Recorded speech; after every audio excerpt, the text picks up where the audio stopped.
চলতি বছরের জুন মাসে কাজ শেষ হওয়ার কথা থাকলেও গেল 10 মাস ধরে বন্ধ পড়ে আছে মাদারীপুরের আধুনিক ইকো পার্কের নির্মাণ। এ বিষয়ে বিস্তারিত আমরা জানবো। মাদারীপুর ইকো পার্ক থেকে যুক্ত হচ্ছেন সহকর্মী আরিফুর রহমান। আরিফুর রহমান, কি কারণে এত দিনেও আসলে নির্মাণ কাজ শেষ হচ্ছে না একটু জানাবেন, এবং জমি অধিগ্রহণের টাকা কি বুঝে পেয়েছেন কিনা এলাকার লোকজন, প্রশাসন এই বিষয়ে কি বলছেন?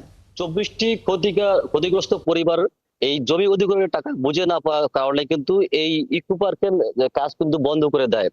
2020 সালে মাদারীপুর সামাজিক বন বিভাগ এই কাজ ইকো পার্কের কাজ শুরু করে। এরপরে কিন্তু কয়েক ধাপে টাকা বৃদ্ধি করে এই নির্মাণের কাজ কাজ শুরু হয়, এবং এই কাজ শুরু হওয়ার পরে প্রায় 5 বছর কেটে যাওয়ার পরে কিন্তু এখানে যে ক্ষতিগ্রস্ত পরিবার ছিল, সেই ক্ষতিগ্রস্ত পরিবার কিন্তু এখনো কোনো টাকা পায়নি। টাকা না পাওয়ার কারণে তারা কিন্তু এই কাজ বন্ধ করতে বাধ্য হয়।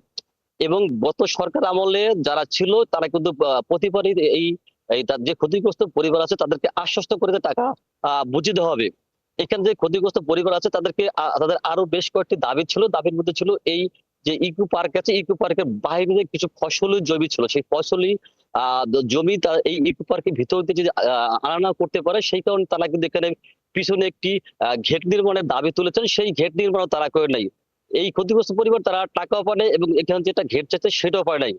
এই কারণে কিন্তু তারা কিন্তু এই কাজ বন্ধ করে দেয় এলাকাবাসী, এবং এই কারণে কিন্তু এখানে যে ঠিকাদার ছিল, ঠিকাদার তারা প্রতিষ্ঠান কিন্তু পালিয়ে যেতে বাধ্য হয়েছে, এবং এই কাজটা কিন্তু এখন পর্যন্ত বন্ধ রয়েছে। আমি এই বিষয়ে কথা বলছি মাদারীপুর সামাজিক বন বিভাগের জাহাঙ্গীর আলমের সাথে। তিনি আমাদেরকে জানিয়েছেন যে এখানে যে ভূমি অধিগ্রহণের যেই টাকা ছিল প্রায় 3.5 কোটি টাকা, সেই 3.5 কোটি টাকা কিন্তু জেলা প্রশাসকের কার্যালয় তারা কিন্তু বুঝিয়ে দিয়েছে।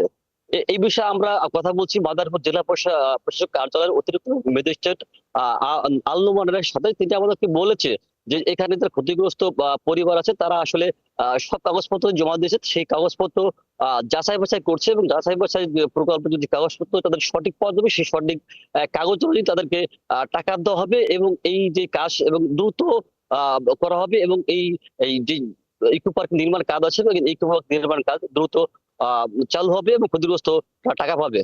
লিনা। অনেক ধন্যবাদ আরিফুর রহমান আপনাকে যুক্ত হবার জন্য। দর্শক, মাদারীপুর ইকো পার্ক থেকে আমাদেরকে বিস্তারিত জানাচ্ছিলেন সহকর্মী আরিফুর রহমান।